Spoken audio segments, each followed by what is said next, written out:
अगस्त तक जाप को महागठबंधन शामिल नहीं किया गया तो अकेले लड़ूंगा पप्पू यादव। जनता से पूछकर जाप पार्टी अकेले 3 से 5 सीटों पर चुनाव लड़ेगी। जन अधिकार पार्टी के राष्ट्रीय अध्यक्ष युवा पूर्व सांसद पप्पू यादव ने उत्तरी मंदिर स्थित आवास पर मंगलवार को प्रेस वार्ता का आयोजन किया। मीडिया संबोधित करते हुए जॉब सुप्रीमो पप्पू यादव ने कहा कि 2024 लोकसभा चुनाव को लेकर विपक्षी एकता की दूसरी बड़ी बैठक 17 से 18 जुलाई को बेंगलुरु में आयोजित की गई है। वहीं बार बार उनसे आग्रह भी मैंने किया है तेजस्वी यादव और नीतीश कुमार से, लेकिन उन्होंने अपनी पार्टी में शामिल नहीं किया। जब सुप्रीमो पप्पू यादव ने कहा कि मैंने महागठबंधन के बड़े नेताओं को बिहार के मुख्यमंत्री नीतीश कुमार से आग्रह किया कि मुझे महागठबंधन का हिस्सा बनाया जाए, लेकिन अभी तक कोई सुनवाई नहीं हुई। पप्पू यादव ने महागठबंधन को अल्टीमेटम देते हुए कहा कि कांग्रेस को तय करना होगा कि मैं महागठबंधन का हिस्सा हूं या नहीं। अगस्त तक मुझे महागठबंधन शामिल नहीं किया गया तो मैं 5 सीटों पर तैयारी से चुनाव लड़ूंगा। वहीं पप्पू यादव ने बीजेपी के बिहार विधानसभा मार्च को लेकर निशाना साधते हुए कहा कि क्या कारण जो कि बिहार में अभी 17 साल शासन में रही है, जब वो विधानसभा मार्च को लेकर सड़क पर उतरी तो 2000 की भीड़ नहीं जुटा सकी। भाजपा के राज्यसभा सांसद ऋतुराज सिन्हा के माध्यम से इस विरोध मार्च में SIS के गार्ड को बुलाना पड़ा। वहीं पप्पू यादव ने नरेंद्र मोदी पर निशाना साधते हुए कहा कि एनडीए में एक व्यक्ति है जो अपने बदौलत राजनीति नहीं करना चाहता। वहीं उन्होंने कहा कि बिहार के विपक्ष के रूप में खड़ा रहा हूं। उन्होंने कहा कि लंबे समय से कांग्रेस के साथ खड़ा रहा हूं। पप्पू यादव ने कहा कि मेरी लड़ाई अपराधी, माफिया और लुटेरे, पूंजीपतियों, भ्रष्ट नेताओं और नफरत पैदा करने वाले नेताओं के खिलाफ है। मैं शुरू से ही कोसी, सीमांचल, मिथिलांचल, जहां से मेरी राजनीति की शुरुआत होती है, मैं हमेशा काम करूंगा। विविधताओं को चैलेंज करना। आज देश में जाति के आधार पर डर भी है। बोलूं या ना बोलूं, आज आम आदमी को देश में बोलने की आज़ादी नहीं है। हमेशा आम आदमी के लिए खड़ा रहता हूं। मैंने हमेशा प्रयास किया कि बिहार देश में सबसे आगे आए। मौके पर प्रदेश अध्यक्ष राघवेंद्र कुशवाहा, राष्ट्रीय महासचिव राजेश पप्पू आदि लोग मौजूद रहे। यादव एक ऐसा छोटा आदमी है, मैंने हमेशा एनडीए और पीएम और बीजेपी पर सबसे ज़्यादा हमला करने की कोशिश हमने की, उसकी गलतियों के खिलाफ। आप मेरा ट्विटर्स देख लें, मैं पुलवामा हुआ 15 को ट्वीट किया करवाया गया, गोधरा हुआ मैंने तब ट्वीट किया करवाया गया, केरला स्टोरी आई तब मैंने कहा कि ये स्टोरी ही गलत है, कश्मीर फाइल आए तब मैंने ट्वीट किया था और बताया कि कश्मीर फाइल में किस चीज़ को जोड़ा गया है। फिर आदि पुरुष आया, मैंने तभी कहा कि ये गाली गलौज उस रामायण के युग में नहीं था जो आज ये हनुमान से गाली दिलवा रहे हैं। जो शब्द, जब वो शब्दावली ही नहीं थी तो आज ऐसी गाली कैसे। तो हमेशा मैंने चैलेंज किया है इन गलत तरीके की चीज़ों को। हमेशा मैं महागठबंधन और बिहार के विपक्ष के रूप में मैं हमेशा खड़ा रहा। जब भी कोई बारी आती है तो विपक्ष की भूमिका में 17 साल के बाद बीजेपी पहली बार राजनीति करने के लिए पूरी ताकत लगा के 2000 आदमी नहीं जुटा पाए और SIS को गार्ड को बुलाना पड़ गया और उसके बाद मिर्ची गुर्दी सबका उसको सहारा लेना पड़ गया और उसके बाद उसने डोमिसाइल मुद्दे पर कोई बात नहीं की। तेजस्वी तेजस्वी तेजस्वी तेजस्वी। अब एक व्यक्ति अब मैं लगातार इस मामले में प्रयास किया। पहले भी इन्होंने बैठक की और भी लोगों को बुलाया, मैंने फिर दोबारा आज बैठक हो रही है। मुझे लगा कि आखिर जो व्यक्ति सबसे ज़्यादा प्रखर हो एनडीए के करतूत के खिलाफ, जो व्यक्ति सबसे ज़्यादा प्रखर हो बीजेपी और बीजेपी के नेताओं के कुकर्म और कुकृत्य के खिलाफ, उसके तरीके के खिलाफ, जो कंप्लीट डेमोक्रेसी और आर्थिक आज़ादी के सवाल पर, इंडियन संविधान के सवाल पर और इतिहास के सवाल पर लगातार सबसे ज़्यादा बात रखता हो बिना जाति धर्म के मजहब के। आखिर क्या कारण है कि जब मैंने कई बार, और एक तरफ महागठबंधन में कांग्रेस की बात नहीं कर रहा हूं, मैं हमेशा कांग्रेस के साथ रहा, लेकिन मैं यह जरूर आज कहूंगा कि कांग्रेस को मेरे लिए तय कर लेनी चाहिए क्या मैं महागठबंधन का हिस्सा रहूंगा या नहीं रहूंगा। और इसके लिए मैं अगस्त तक बहुत क्लियर हूं कि मैं अगस्त तक अपने कामों को मैं करते जा रहा हूं और इंतजार करूंगा। अगस्त के बाद मैं स्वतंत्र हो जाऊंगा कि जनता के बीच मैं जाऊंगा और कहूंगा मैं लगातार मैंने प्रयास किए और उन्होंने लगातार हमारे प्रयास को तवज्जो नहीं दी। तब मैं जनता के बीच जाऊंगा और जनता जो तय कर देगी या पार्टी अकेले, मैं फिर कह रहा हूं कि तीसरा गठबंधन रिलायबल नहीं हो पाता है।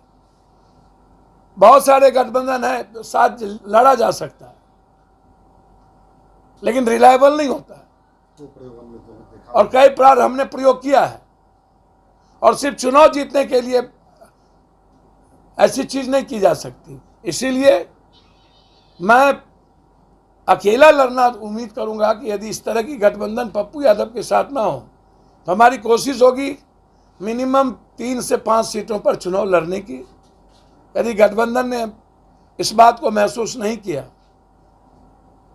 निश्चित रूप से जनता से पूछकर मेरी व्यक्तिगत और पार्टी की मानना है कि हमें 3 से 5 सीटों पर यदि अकेला हमें लड़ना पड़े तो हमें जनता के बीच जानी चाहिए कि हम आपके साथ खड़े रहे और आज भी साथ खड़े हैं। तय आपको करना है, किसी गठबंधन को नहीं। लेकिन देश का सवाल है, स्टेट का सवाल नहीं है। जो लोग 2025 को लेकर के बाहर लगातार अपनी नजरिया देख रहे हो और मन में उसको हो कि 2025 में 24 में पप्पू यादव का सर्वाइव हुआ तो 2025 क्या होगा। आज 2025 का मुद्दा नहीं है। सारे लोगों ने दिल्ली का मुद्दा छोड़ दिया, सारे लोगों ने बंगाल का मुद्दा छोड़ दिया। फिर बिहार 2025 को भूलकर 2024 में हर छोटी पार्टियों या जिस व्यक्ति की जिस एक सीट पर भी ताकत है वहां उसके साथ खड़ी होनी चाहिए। मैं ऐसा मानता हूं। बस मैं आपको बहुत क्लियर कह दूं कि कांग्रेस को ही तय करना है और मैं कांग्रेस को लेकर इंतजार में हूं। मैंने लगातार प्रयास नीतीश जी से और लालू यादव जी से, तेजस्वी जी से किया है। उस प्रयास में बहुत सार्थक अभी तक कोई भूमिका हमें देखने को नहीं मिली। और 2 बार मीटिंग होने के बाद मुझे यह कहना पड़ा कि जनता के कारण मैं महागठबंधन के साथ खड़ा रहना चाहता हूं। जो मेरी आइडियोलॉजी है उस आइडियोलॉजी के कारण महागठबंधन के साथ खड़ा रहना चाहता हूं।